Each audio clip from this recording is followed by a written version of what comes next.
Yang pertama kali masuk Islam itu lelaki atau perempuan? Yang pertama, Nabi SAW dapat wahyu. Iqra bismi rabbikal ladzi khalaqa khalaqal insana min 'alaqin iqra wa rabbukal akramul ladzi 'allama bil qalami 'allamal insana ma lam ya'lam. Selepas itu dia balik. Dia menggeletar sejuk, diselimuti oleh Khadijah.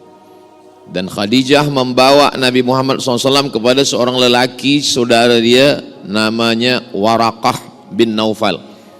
Kata Waraqah, yang turun itu adalah malaikat Jibril yang dulu pernah turun kepada Ibrahim, yang pernah turun kepada Musa, yang pernah turun kepada Isa, dan sekarang dia turun kepada Nabi Muhammad SAW.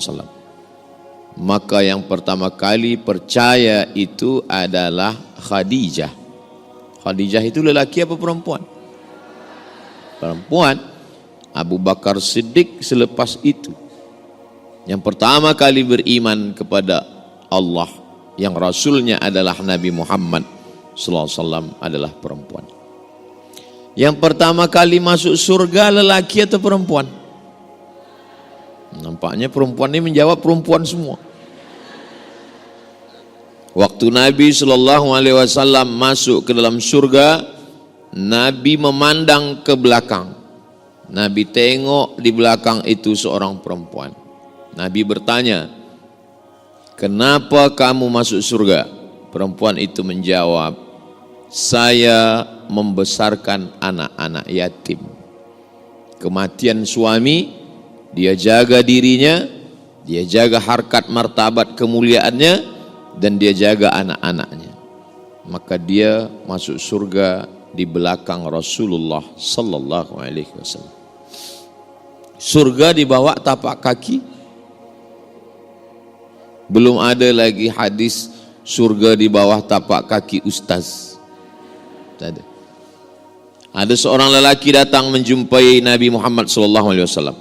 Saya nak ikut perang jihad supaya saya mati fisabilillah masuk surga. Kata Nabi, alaka min ummin, ibu engkau masih hidup?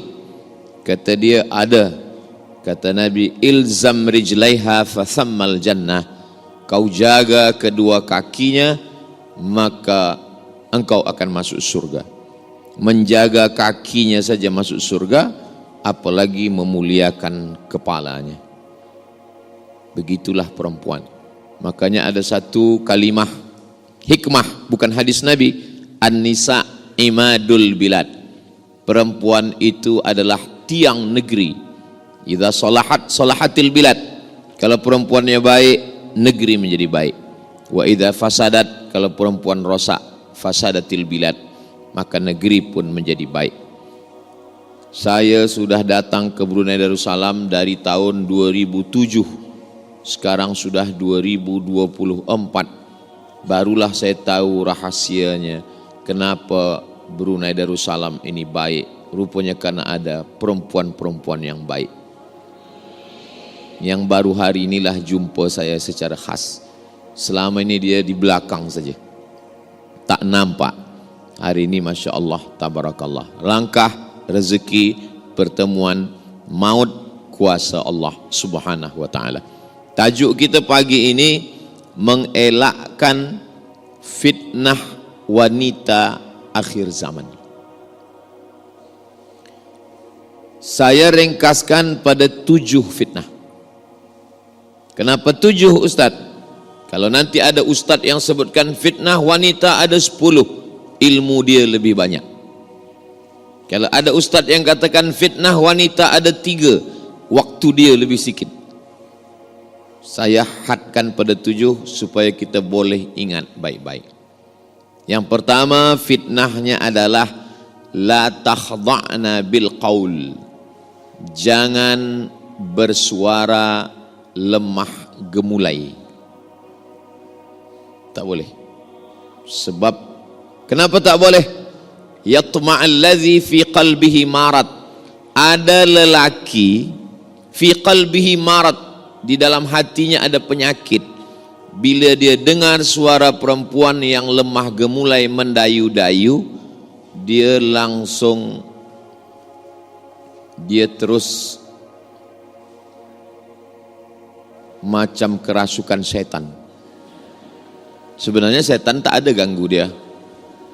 Banyaklah perempuan asal suami tak sembayang adu pada ustaz, minta bacakan ayat, hembuskan ke air. Ustaz tolong bacakan ayat ke air ni, kenapa nampaknya suami saya diganggu setan. Bila kita bacakan, biasa kalau orang diganggu jin, hantu, setan, kita bacakan ayat, dia ada respon, dia ada macam. Tapi yang ini tak ada pun. Rupa-rupanya setan tak ada ganggu dia. Kata setan, saya memang dah lama tak ganggu sebab dia lebih parah dari saya lagi, kata setan. Jadi tidak boleh bersuara mendayu-dayu, lemah gemulai, lembut-lembut. Jadi mana tahu ada orang miss call, salah sambung telefon. Dia telefon, Assalamualaikum. Waalaikumsalam. Ini di mana? Bandar Seri Begawan. Tak boleh. Sebab berawal dari suara. Lelaki tidak melihat, dia dengar suara, dan suara itu Masya Allah. Jadi bersuara biasa-biasa saja. Tak perlu ada suara ni macam berangin-angin sikit. Nanti saya sebutkan macam perempuan pula bunyi saya, na'udzubillah. Jadi perempuan dari mula suara. Makanya ada setengah ulama mengatakan sautul mar'ati auratun, suara perempuan aurat. Setengah, tak banyak. Nanti bila ada orang mengatakan, betul ke Ustaz Abdul Somad suara perempuan itu aurat? Kalau suara perempuan aurat, maka berdosalah saya dari tadi. Dari tadi saya mendengar solawat. Saya masuk tadi dengar sambut solawat. Itu solawat perempuan kan? Kalau begitu berdosalah mendengar solawat. Berdosalah mendengar suara perempuan membaca Quran. Itu kan istri ustaz, lelaki yang lain tak mahram dengar suara. Maka makna suara perempuan boleh menjadi aurat kalau suara itu takhda'na bil qaul, merendah, mendayu, lemah gemulai, terlalu lembut, dibuat-buat. Adapun suara yang biasa saja, suara membaca Quran, suara bersolawat, suara marhaban, suara tala'al badru alaina, suara nasyid yang baik-baik, maka itu baik. Mana dalilnya? Sahabat Nabi bertanya kepada Sayyidatuna Aisyah tentang perempuan, mandi rambut ikatnya tak dibuka. Mereka bertanya kepada sahabat Nabi namanya Abu Musa al-Ash'ari. Kata Abu Musa al-Ash'ari mesti dibuka. Lalu dia ragu, dia tanya kepada Aisyah, Aisyah, wahai Ummul Mukminin, kami dah bertanya kepada Abu Musa al-Ash'ari. Kata Abu Musa al-Ash'ari mesti dibuka. Kata Sayyidatuna Aisyah, kalau dia nak cepat atau kalau dia susah, dia siramkan saja air basah pun sudah.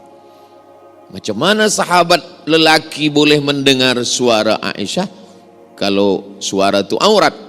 Itu menunjukkan suara mengajar boleh. Khudhu nisfadinakum min Humaira. Ambil setengah agama Islam ini dari Humaira, dari perempuan yang kulitnya putih kemerahan kena cahaya matahari, Aisyah. Setengah agama ini diambil daripada Aisyah. Macam mana riwayat tentang Nabi wudu, macam mana Nabi mandi, macam mana Nabi dalam bilik, macam mana Nabi dalam rumah, itu riwayatnya daripada Sayyidatuna Aisyah. Macam mana dia meriwayatkan hadis kalau suara dia tak terdengar. Ini menunjukkan bahwa suara jalan tengah. Yang kiri mengatakan suara boleh sama sekali, yang kanan mengatakan suara tak boleh sama sekali. Wa kadzalika ja'alnakum ummatan wasata, yang pertengahan, suara ada yang boleh, ada yang tak boleh. Suara yang halal, suara mengajak kepada amar ma'ruf nahi mungkar. Adakah ustazah di Mesir itu? Ada ahli tafsir namanya Profesor Dr. Ustazah Syekhah Aisyah binti Syati. Lalu kemudian Raja Maghribi namanya Muhammad Al-Khamis menjemput beliau dari Kaherah untuk mengajar di universiti tertua di dunia, namanya Qarawiyyin University, mengajar di sana. Lalu kemudian Syekhah Aisyah binti Syati punya murid namanya Syekh Muhammad Rawandi. Itulah yang mengajar kami di Darul Hadis Maghribi. Lalu kemudian Syekh Rawandi punya murid namanya Prof. Dr. Faridah Zamro, perempuan pensyarah yang mengajar saya di Darul Hadis Institute di Maroko Maghribi. Maknanya perempuan ada mengajar, mensyarah di kelas. Jadi saya ingin jelaskan bahwa suara perempuan, al-mu'minun laki-laki, wal mu'minat perempuan, ba'duhum awliya'u ba'd, mereka saling tolong menolong. Ya'muruna bil ma'ruf, mengajak kepada yang baik, wa yanhauna 'anil munkar, melarang daripada perbuatan yang mungkar. Sekarang na'udzubillah, fitnah akhir zaman ini luar biasa. Suara perempuan, lagunya biasa saja tapi suaranya luar biasa. Maka kalau suara itu mengingatkan pada kematian, suara yang mengingatkan kepada Nabi, suara membaca Quran. Di tempat saya banyak qari'ah perempuan, di antaranya Johan Musabaqah Tilawatil Quran, namanya qari'ah Maria Ulfah, boleh tengok di YouTube. Tapi bila saya ke Mesir, tak ada qari'ah perempuan. Saya heran. Lepas tu saya tanyalah sahabat saya yang orang Mesir, namanya Mukmin. Ya. Tempat saya ada qari'ah perempuan. Kenapa di sini tak ada qari'ah perempuan? Kata Mukmin, tempat engkau bila ada qari'ah perempuan, orang dengar suaranya. Tempat kami bila ada qari'ah perempuan, orang tak dengar suaranya, tengok mukanya. Jadi lain tempat, lain adat, lain lubuk, lain padang, lain belalang, lain lubuk, lain ikannya. Nah, itulah mengapa di Arab jarang qari'ah perempuan. Sebab apa? Sebab mungkin adat istiadat, sebab kebiasaan. Tapi hukum asalnya suara perempuan itu al-aslu fil asya al-ibahah. Hukum asalnya boleh, halal. Bila dia menjadi haram, kalau menyebabkan perbuatan maksiat.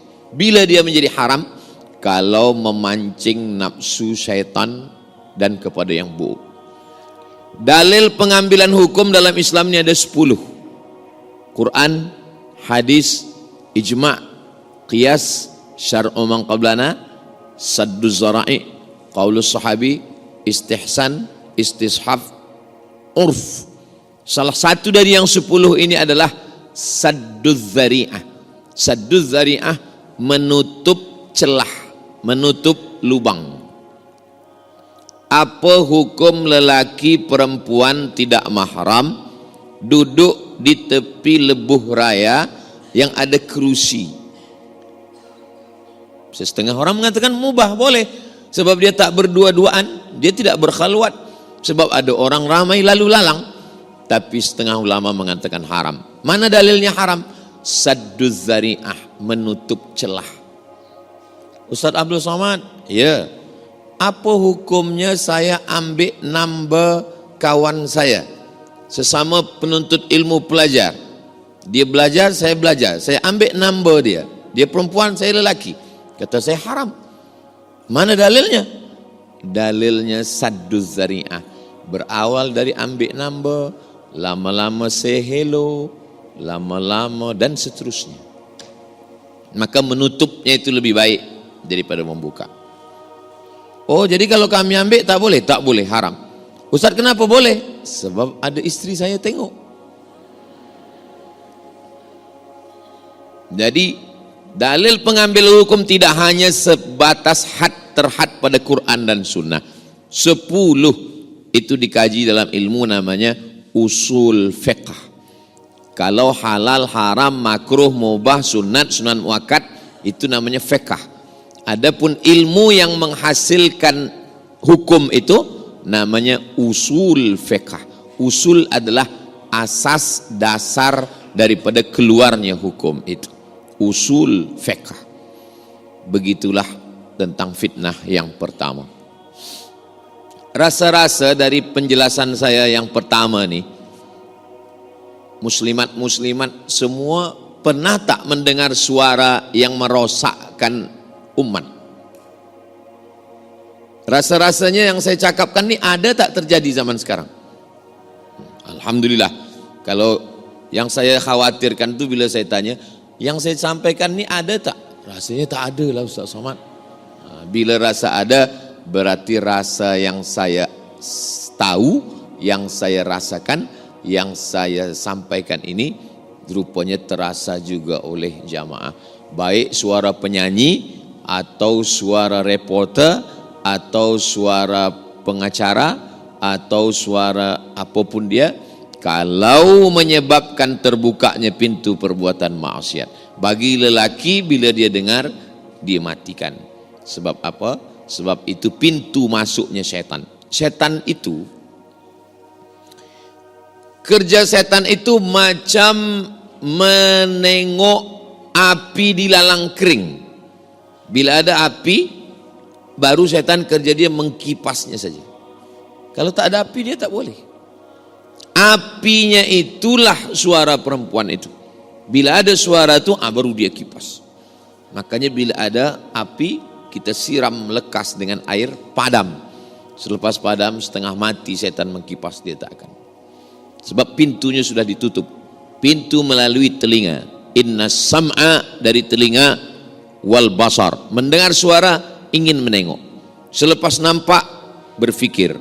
Inna sam'a, pendengaran, wal basar, pandangan, wal fuad, hati dan pikiran. Dari telinga, masuk ke mata, masuk ke hati, masuk ke pikiran, digerakkanlah kepada kaki, tangan, lisan, maaf, kemaluan semuanya. Maka ditutup dari pendengaran yang tak baik.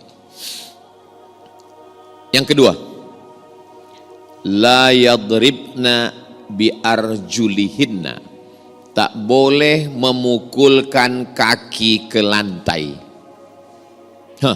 Apa pula ni, perempuan tak boleh memukul kaki ke lantai? Sengaja dipasang gelang yang berbunyi di kaki.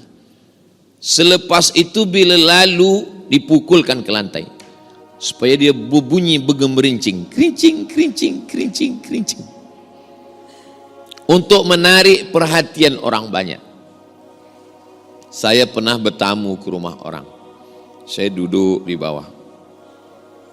Tiba-tiba saya dengar kerincing, kerincing. Rumah dia 2 lantai, ada tangga. Saya tengok, tertunduk balik. Suara kerincing. Dalam hati saya, rupanya yang disampaikan Nabi 14 abad lampau ada terjadi zaman sekarang. Bunyi kaki gemerincing. Alhamdulillah, anak saya tidak saya pakasi bagi gelang kaki gemerincing. Sebab apa? Anak saya lelaki. Tapi ada orang bagi hadiah. Ustaz Abdul Somad, ini saya bagi gelang kaki. Kata saya, anak saya lelaki Tuan Haji. Ustaz pakaikan kejap, ambil gambar, lepas tu buka balik. Nak senangkan hati saja. Sebab adat kampung kami suka kalau budak kecil dipakai ke gelang kaki. Katanya. Saya pakaikan kejap, ambil gambar, kirim pada dia, lepas tu saya simpan sampai sekarang. Apa maknanya? Kalau hanya setakat itu tak apa, atau tak berbunyi. Tapi makna ayat ini sebenarnya bukan khas pada gelang saja. Semua yang menyebabkan mata orang tertengok, maka dia boleh menjadi haram, sama macam hukum gelang kaki tadi. Dipakai kasut yang tumitnya 15 cm. Dia berjalan, kita yang sakit jantung menengok dia lalu, dipakai. Maka ada orang bertanya ke saya, Ustaz Abdul Somad, ya, betul ke ada hadis yang melarang tak boleh mengikat rambut ke asnimatil bukhti, seperti punuk onta? Itu pun sebenarnya daripada ayat ini juga. Inti daripada maksudnya adalah mencari perhatian, iltifatun nazar, membuat orang terpandang. Jadi kalau hanya setakat rambut panjang kemudian dia ikat. Sebab bila rambut ni tak diikat, dia rambut ni kemana-mana. Bila nanti sampai rumah dibuka, waktu membuka tu rambut ke hadapan, laki masuk bilik, dia baca ayat kursi. Ini aku bang bini engkau, kata, bukan hantu. Jadi maknanya bila dia ikat sikit, agak naik sikit, tak apa. Sebab maknanya bukan tak boleh mengikat, maknanya sengaja memang dipasang tinggi ke atas. Supaya apa? Supaya ditengok orang. Sebab ada salah satu sifat perempuan, dia ingin supaya ditengok, dipandang, diperhatikan. Itulah mengapa suami mesti memperhatikan istri. Sebab bila suami tak memperhatikan, tak membagi pujian, dia ingin diperhatikan orang lain. Melalui apa? Melalui social media. Dia akan letakkan gambar, dia akan, lepas dia letak, dia tengok, kenapa tak ada like ni? Rasa-rasa dah 3 jam tak ada like. Rupa no connecting. Jadi mesti ada perhatian. Maka lelaki bila dia balik, walaupun sekarang ni yang mendengar muslimat, tapi saya yakin balik dari sini lelaki-lelaki juga bila di-upload nanti, lelaki juga menonton, dia dengar ulang. Oh, nampaknya ini untuk perempuan, tapi juga bagi kami untuk lelaki. Nanti bagikan ke suami-suami, anak-anak lelaki semua di channel Ustaz Abdul Somad Official. Subscribe, like, share and comment, supaya mereka boleh tonton, boleh tengok semuanya. Dari mula pakaian, ada model pakaian ini yang kalau angin kencang dia boleh terbang macam kelambu. Kita disuruh biasa-biasa saja. Ini nampaknya Ustaz Somad macam menyindir-nyindir kami ini. Tidak. Saya adalah ustaz yang tak pandai sindir-menyindir. Saya ni kata orang Melayu, simbah daun nampak buah, to the point, langsung saja. Saya cakap saya tak pandai sindir-menyindir. Sebab dulu pernah juga ada pengerusi masjid, nanti Ustaz Somad sampaikan ini. Saya sindir. Lepas tu balik kata dia, mohon maaf Ustaz, yang disindir tu tak datang. Jadi saya tak pandai sindir menyindir. Kalau saya cakap, terus saja saya sampaikan ayat, terus saya sampaikan hadis. Masalah manusia suka tak suka, kita balikkan pada Allah Subhanahu wa taala semuanya. Qalbul mu'min baina asabi'ir rahman. Hati orang beriman itu terletak pada kuasa Allah Ta'ala. Maka kita selalu meminta, ya muqallibal qulub, engkau yang membalik-balikkan hati manusia. Manusia nak dengar, manusia suka, manusia tak suka. Dan almarhumah mak saya selalu nasihatkan, kau sampaikan saja ayat Allah, kau sampaikan saja hadis Rasulullah. Manusia suka tak suka, yang penting Allah suka. Maka dulu awal-awal saya bawa almarhumah mak saya ke masjid besar, penuh orang ramai. Saya sangka bila balik nanti dia akan katakan, oh ramai orang datang tadi. Bila balik dia tanya, engkau tak ada pelihara jin kan? Apalah mak ni, kata dia. Saya ni ustaz. Aku takut engkau berkawan dengan jin, lalu kemudian jin itu menarik hati manusia supaya dia suka pada cakap engkau tak akan diterima Allah Subhanahu wa taala. Aku ni ustaz mak, takkan aku berkawan dengan jin. Jinnya ustaz juga, kata dia. Aku ni dari Mesir mak, dari Kahirah. Jinnya pun dari Kahirah juga, kawan-kawan Fir'aun. Jadi nasihat yang paling dalam adalah nasihat ibu, masuk ke dalam tangkai hati, jantung, kefikiran sampai hari ini. Jadi nasihat adalah supaya bertudung biasa saja, berbaju biasa saja, bercakap pun biasa saja.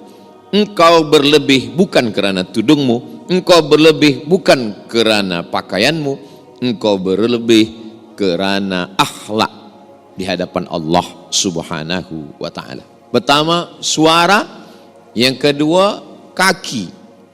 Yang ketiga, la tabarrajna tabarrujal jahiliyatil ula. Jangan bersolek-solek jahiliyah dulu. Rupanya jahiliyah zaman dulu pun sudah tahu bersolek. Makna yang tak boleh ini adalah membuat sesuatu yang sudah elok menjadi lebih dan itu menurut perasaan dia saja. Sebenarnya orang yang menengok biasa saja. Tapi wala umanniyannahum, kata setan, wala umanniyannahum, aku buat dia selalu bersangka-sangka, berhalusinasi, menyangka akulah paling cantik, akulah paling elok, akulah paling pasang sini, pasang sini, pasang ini, padam lampu. Bila pergi tempat walimah, orang senyum, kita pun senyum. Orang gelak, kita pun gelak. Rupanya yang digelakkan orang kita. Sebelah hijau, sebelah biru. Jadi sebetulnya Islam ni susah betul, Ustaz Abdul Somad. Islam tak susah. Sebab Islam ingin kita natural. Kita tabi'i, kepada tabiat awal. Makanya tidak boleh. Hadisnya diriwayatkan oleh Abdullah bin Mas'ud radhiyallahu an. La'anallahul washimat. Allah melaknat perempuan tukang tato. Karena zaman dulu yang membuat tato itu perempuan. Diletak di sini. Nanti bila puan muslimat pergi umrah, cuba tengok orang-orang yang Arab Badui. Orang Arab Badui nampak. Nanti tatonya di sini, di sini. Masih ada lagi zaman sekarang. Nampak bekas tato. Sini, di sini, di sini. La'anallahul washimat. Allah melaknat tukang buat tato. Wal mutashimat, minta buatkan. Wal mutanammisat, mencabut. Ini apa nama? Alis. Mencabut. Dah elok-elok, cabut. Wal mutafallijat, gigi dipotong ke. Wal mughayyirat, merubah lil husni, merubah yang dah elok menjadi merasa lebih. Adapun yang maaf memang kurang, nauzubillah, lahirnya kurang, entah bentuk gigi apa kurang, dia senyum kita pengsan. Itu boleh. Dia buat operation pada doktor. Ini doktor. Sebab ini tidak normal, tidak tabi'i, tidak seperti nature. Maka dia boleh balikkan kepada bentuk semula, boleh. Bentuk tumbuh rambut, atau alis ni sebelah tumbuh, sebelah tidak. Kemudian pergi ke Turki, Istanbul untuk menanam. Rambut ni boleh ditanam, itu boleh, sebab balik kepada bentuk normal. Sebab bila dia pertahankan macam itu, orang pula berbisik-bisik, tertanya-tanya, kenapa hilang? Entahlah, kena sambar petir, kata dia. Adapun yang sudah elok, bila manusia merubah sekali, kata setan, ubah 2 kali.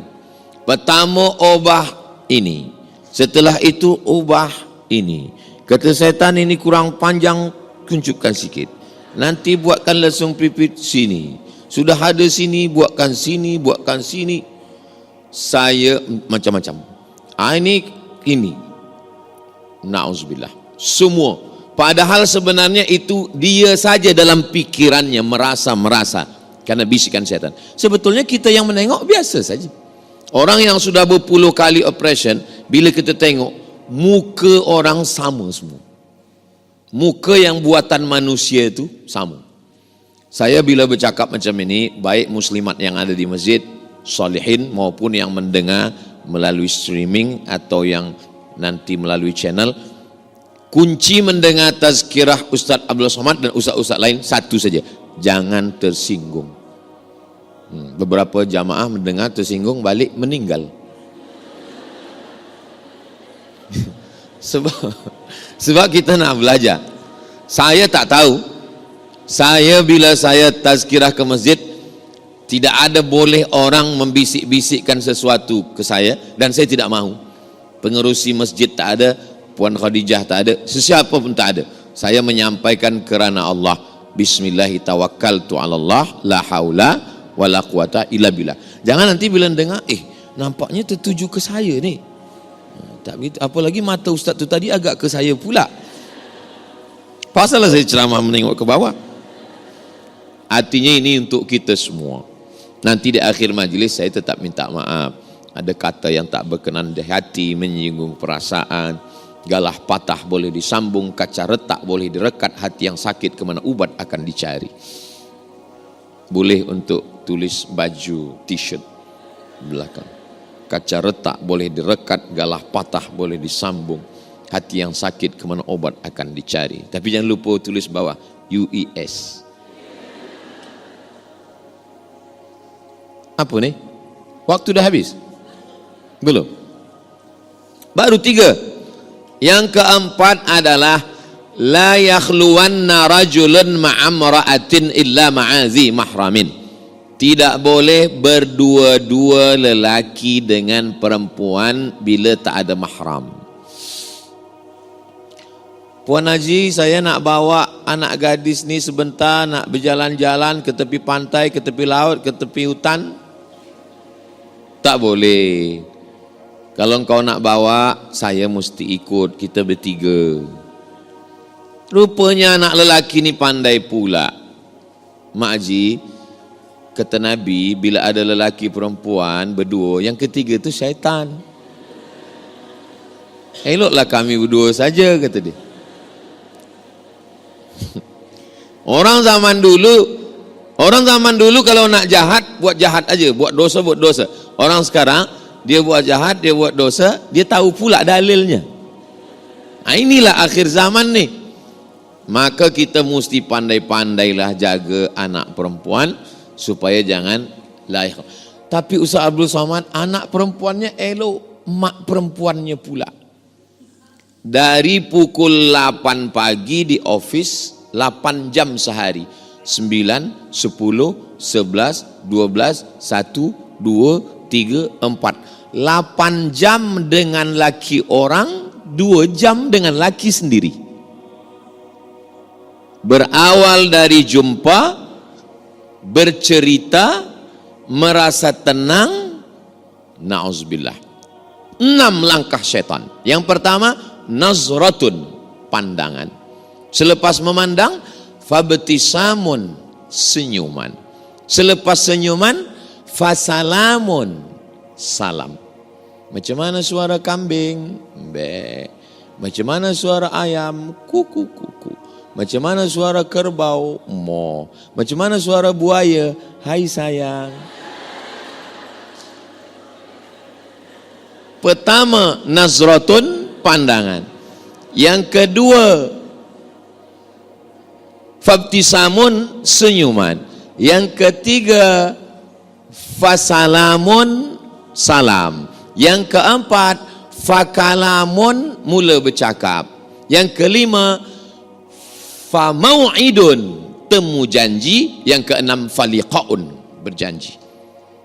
Habislah sudah. Makanya bunyi ayatnya, la tattabi'u khutuwatis syaitan. Jangan ikuti langkah-langkah syaitan. Syaitan tidak ada pernah, maaf cakap, syaitan tidak pernah mengajak berzina. Dia hanya mengajak melangkah. Maka Islam datang memutuskan langkah itu. Ini dah macam abang saya, ini dah macam pakcik saya, ini dah macam guru saya, ini dah macam saudara saya. Berawal dari macam, berakhir dengan macam-macam. Waspadalah, setan belum pencen.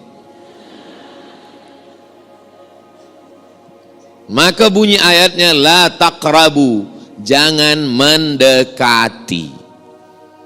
Itulah pentingnya kita tahu.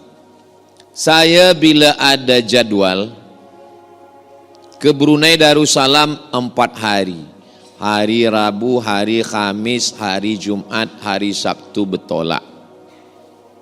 Macam mana puan jadual, macam mana bila, macam mana ini, Semua WhatsApp, handphone saya tak ada password. Istri saya tengok apa yang kami bahaskan, apa yang kami cakapkan. Begitu juga. Jadi kita kalau berkomunikasi dengan orang tidak boleh lebih daripada apa yang kita hajatkan.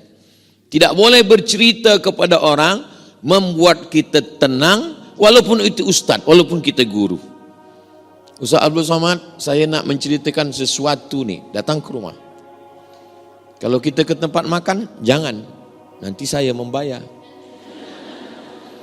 Tak apa juga, bukan saya ni bakhil, pelit. Saya tidak mahu nanti jadi fitnah.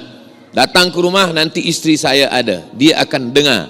Jangan tulis sini, jangan kirim voicemail, jangan video call. Dan handphone tahu semua. Supaya apa? Sebab kita pun tahu, kita manusia juga. Orang jatuh bukan pada lubang yang besar, tapi dia jatuh pada kulit pisang. Kenapa? Kalau lubang besar dia hati-hati, takut. Tapi kalau kulit pisang dia, disitulah dia akan jatuh. Maka kita mesti berhati-hati. Ini tentang masalah berdua-duaan dengan yang tak mahram. Berangkat dari rumah pukul 7, masuk office kerja pukul 8, pukul 12, pukul 1 makan siang bersama, petang balik ada jam, sampai rumah mandi siap-siap maghrib, maghrib makan lepas isya, 9, 10 hanya 2 jam dengan suami dan anak, itu pun scroll WhatsApp, Instagram, Telegram, FB. Ustaz Somad cakap pasal FB, pasal Instagram. Ustaz pun ada Instagram juga? Ada. Yang mana Instagram Ustaz Abdul Somad? Yang follower 8 juta tu lah. Maksudnya yang belum follow lah. Isinya tak ada lain daripada tazkirah, nasihat, dakwah, tak ada macam-macam. Dan saya tak tahu passwordnya. Sebab yang isikan semua admin. Ini saya ambil gambar, saya bagi tahu admin. Awak masukkan ini, awak tuliskan ini, awak ini. Ini jangan, ini jangan. Saya tak tahu. Kenapa Ustaz tak tahu? Sebab bila saya tahu, nanti saya baca komen, saya balas balik. Halakam ru'un lam ya'rif qadrahu. Celaka orang yang tak tahu siapa dirinya. Saya yang paling tahu diri saya, kelemahan saya. Nanti bila saya buka macam-macam komen, saya tengok orang kirim message macam-macam, maka saya serahkan pada orang lain. Inilah yang membuat saya tak katakan saya selamat, tidak. Selamat kita tu nanti bila kita mati dalam keadaan husnul khatimah. Hidup masih panjang lagi. Kita tak tahu. Maka kita selalu berhati. Ini sekarang dalam watawasau bil haq watawasau bis sabr. Berikutnya yang kelima. Yang kelima adalah la tusafiranna mar'atun illa ma'azi mahramin. Jangan musafir bersama yang tak mahram. Lepas saya khutbah Jumat, turun daripada mimbar, datanglah seorang lelaki hendak mencium kaki saya. Saya tarik dia tegak balik. Badan dia tegap. Dia menangis. Ustaz, saya cakap menangisnya tunda dulu. Saya nak ba'diyah Jumat. Dia tundalah, macam mana menahan air mata saya tak tahu. Lepas ba'diyah Jumat, apa masalahnya? Saya hantar isteri saya ke airport. Dia nak pergi keluar, nak kerja dengan bos. Saya katakan pada bos, bos tolong tengok dan jaga isteri saya ni. Kata bos saya akan jaga. Rupanya betul-betul dia jaga, Ustaz.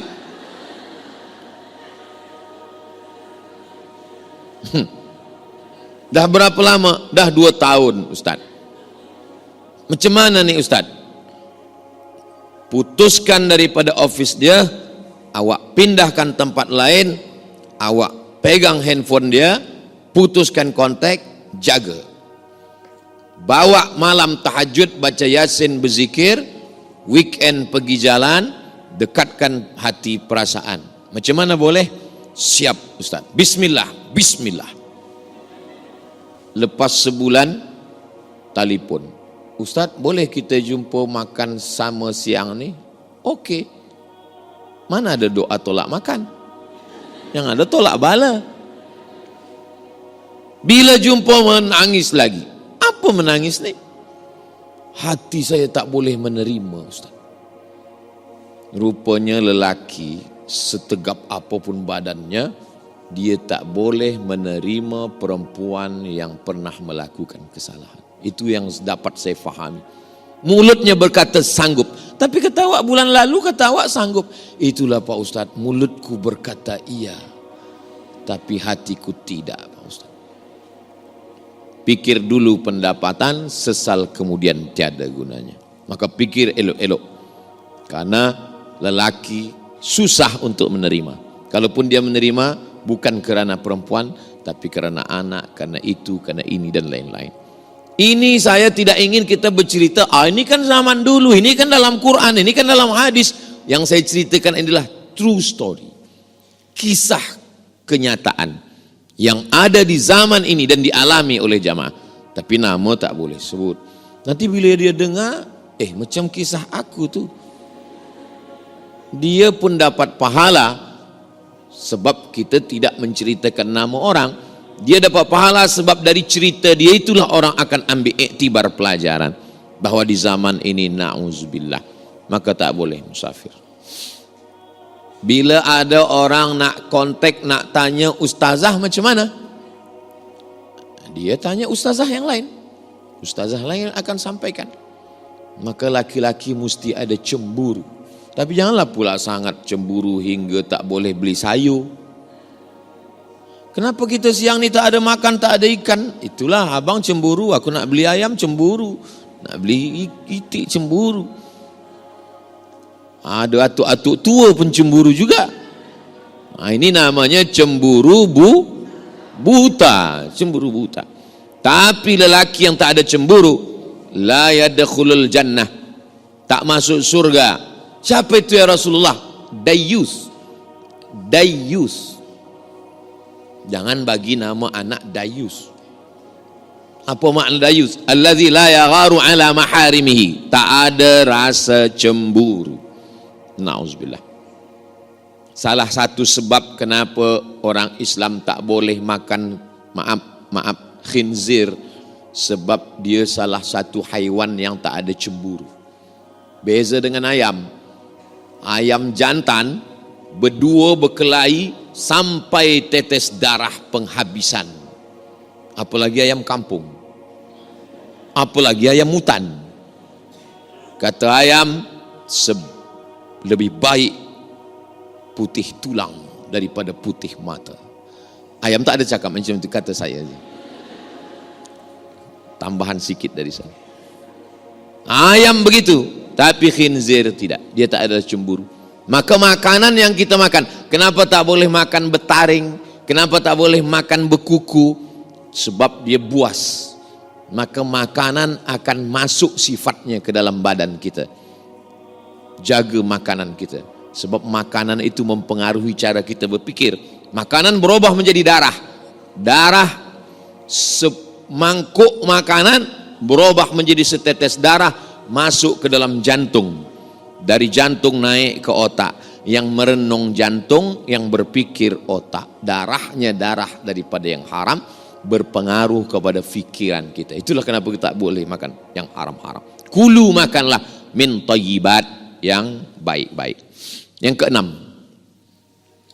waqarna fi buyutikunna, hendaklah perempuan itu duduk di rumah. Hukum asalnya perempuan hanya duduk di rumah. Yang mengantati bila tamu datang lelaki. Belum pernah sekalipun istri saya mengantar makanan, kue, nasi ke tamu. Bila tamu menengok, nanti saya cemburu. Tidak ada gambar kami di tempat bilik tamu. Nanti bila tamu tengok, cemburu. Ustaz ni cemburu buta jugalah. Apa maknanya? untuk kita jaga. Perempuan, oh kalau kami pakai hijab boleh, tak masalah. Dulu sebelum taubat, sebelum hijrah, gambar muda-muda lagi dipasang, orang tengok, ini siapa? Bini kau. Oh, dia dulu cantik juga ya. Ada hati manusia. Hati ini kita jaga. Maka jagalah hati. Kita nak pergi bawa kereta. Yang guna kereta drive tangan, yang tengok jalan mata, yang guna kaki. Tapi bila kita tengok di tepi jalan tertulis hati-hati. Kenapa tak tulis mata-mata? Kenapa tak tulis kaki-kaki? Sebab kita mesti jaga hati supaya jangan sampai sakit. Tahu semua. Begitulah Allah Subhanahu wa taala menjaga hati. Jadi kalau hati kita, saya pagi ini boleh menyampaikan selesa karena yang menyampaikan dengan yang menerima hatinya sama-sama terbuka. Tanyalah pada ustazah, ustadz yang biasa bagi tazkirah, macam mana rasanya menyampaikan kajian pada orang yang hatinya tertutup. Susah kita. Pernahkah ustadz mengalami macam itu? Ya, berat rasanya, payah nak bercakap. Bila tu ustadz? Tazkirah sebelum buka puasa. Saya tidak mahu diminta bagi tazkirah sebelum buka puasa. Sebab apa? Orang hati tertutup, mata tertutup. Ustaz Abdul Samad, ya, bolehkah datang ke majlis kami? Apa program kita? Tazkirah sebelum buka puasa? Tak. Saya dah mengalami beberapa kali. Kejap tengok jam, kejap tengok. Mungkin dia tengok muka saya macam ayam goreng. Alhamdulillah, akhirnya penderitaan pun berakhir. Terdengar juga suara azan. Allahu Akbar, Allah. Demikianlah tazkirah yang singkat ini. Mudah-mudahan bermanfaat. Tak lama datang AJK, Ustaz Abdul Samad, mohon maaf. Kenapa? Itu tadi azan radio dari Jakarta, bukan di Riau, Sumatera. Belum lagi 10 minit lagi baru azan. Lepas buka puasa barulah saya sampaikan. Saya rasanya tadi menyampaikan tazkirah lama betul lah pada tuan-tuan. Kata jamaah yang mendengar, kami yang mendengar lebih lama lagi Ustaz. Tadi saya mula bagi tazkirah ni pukul 9, sekarang dah pukul 10. 1 jam saya bercakap, mengalir begitu saja. Ini menunjukkan muslimat ni hatinya terbuka kerana Allah Subhanahu Wa Taala. Iya ke? Kadang kita saja merasa. Tapi baru 6 saya sampaikan. Oh, kalau begitu tak boleh ke kami bekerja Ustaz? Kami kerja di office, kami mencari nafkah. Ada seorang perempuan namanya Asma. Asma keluar rumah mencari makanan unta dan kambing. Manakala Nabi menengok, Nabi tolong dia, Nabi bawakan sampai balik ke rumah. Asma ini anak Abu Bakar Siddiq, saudara Aisyah. Itu dalil perempuan boleh bekerja, bukan tak boleh. Untung saya tak terlupa menjelaskan ini. Kalau saya lupa, semua resign esok. Semua keluar office. Datuk Mufti dan Menteri Agama Pihin mungkin akan telefon. Ustaz Abdul Samad jangan datang Brunei lagi sebab semua perempuan dah keluar office. Sebab tazkirah semalam lupa Ustaz bagi tahu. Maksudnya kalau dia cukup syarat boleh. Cukup syarat apa? Dia PhD, dia master, dia BA, dia punya ilmu, dia menutup aurat, dia menjaga diri, dia izin suami. Perempuan yang melangkahkan kaki selangkah dari rumah, tidak izin suami, dari mula langkah pertama sampai dia balik, laknat daripada malaikat. Laknat artinya ba'idun anir rahmah, jauh daripada rahmat Allah. Abang, izinkan saya nak bekerja ni, saya ada peluang. Kalau abang izin ya, awas kalau tidak. Tak boleh. Izin ialah. Suami itu membagi izin ada dua kemungkinan. Pertama karena dia sayang, kedua karena dia takut. Beza-beza tipis antara sayang dan takut. Macam mana Ustaz? Cuba nanti puan balik ke rumah, tengok suami itu elok-elok. Tengok, abang ni macam yang takut ke yang sayang? Ada seorang lelaki manakala saya makan di rumah dia bagi tazkirah, dia tanya, Ustaz ada yang saya nak tanya. Tapi suara dia kecil je. Apa masalah? Apa hukumnya suami takut pada isteri?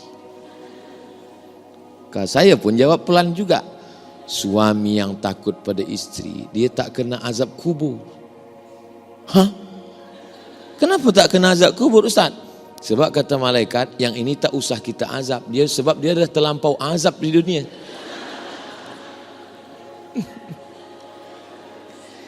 Semua perempuan itu yang membebel, yang bercakap, itu semuanya bukan kerana dia jahat, tapi kerana dia ingin suaminya selamat. Betul? Nah, betul, mengaku semua.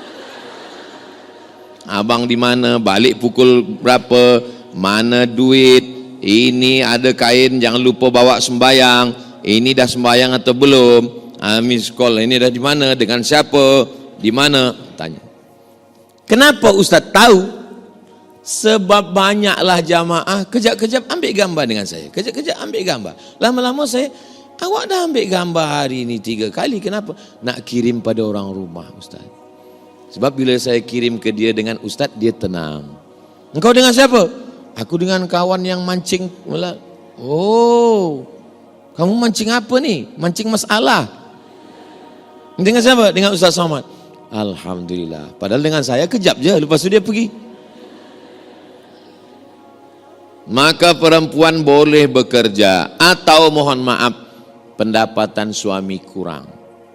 Jodoh kita tak tahu. Lalu kemudian dia bekerja, boleh.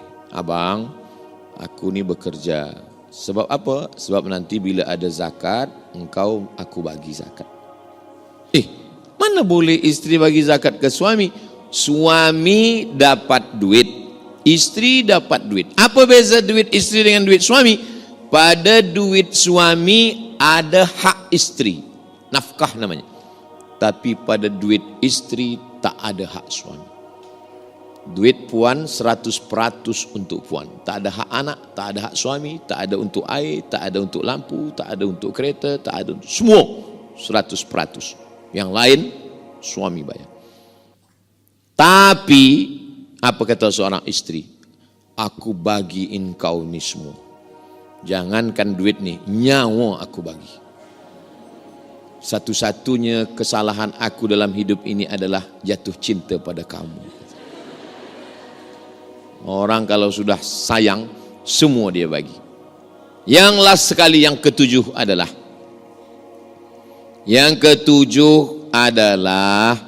yaitunya perempuan yang menderhaka. Kalau perempuan itu salataha, somat saumaha, melaksanakan salat khamsaha 5 waktu, melaksanakan puasanya, dia baik, maka dakhalatil jannah min haitsu sya'at. Dia masuk surga dari pintu mana saja yang dia suka. Ada orang bersedekah, masuknya dari babus sedekah. Ada yang rajin puasa, masuknya dari pintu babur rayyan. Ada yang suka berjihad, masuk dari babul jihad. Tapi istri yang solihah, kata Allah Ta'ala, masuklah engkau ke surga dari pintu mana saja yang kamu mahu. Mudah-mudahan puan muslimat semua masuk dalam golongan itu. Ya Rasulullah, bagaimana perempuan yang solihah itu? 3. Idza ra'aitaha sarratka. Kalau kau tengok dia, senang hatimu. Kalau kau tengok dia, senang hati. Maka berusahalah untuk menyenangkan. Kalaupun bersoleklah untuk suami. Ustaz, boleh ke rambut saya celup 3 color? Yang tengok siapa? Yang tengok suami saya. Boleh. Tapi banyak orang sekarang bila dia bersolek, ditengok laki orang. Bila dengan laki dia sendiri, tak usahlah.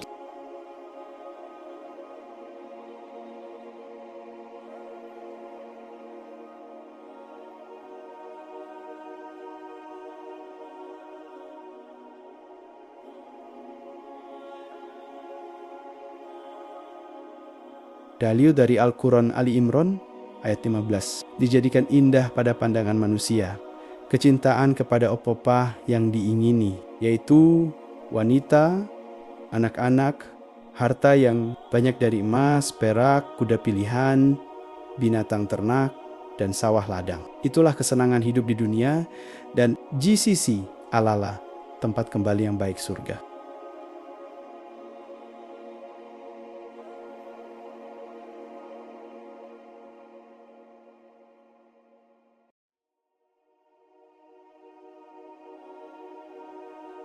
Rasulullah juga bersabda, sesungguhnya dunia itu manis lagi hijau, dan sesungguhnya Allah menjadikan kalian sebagai khalifah di dalamnya.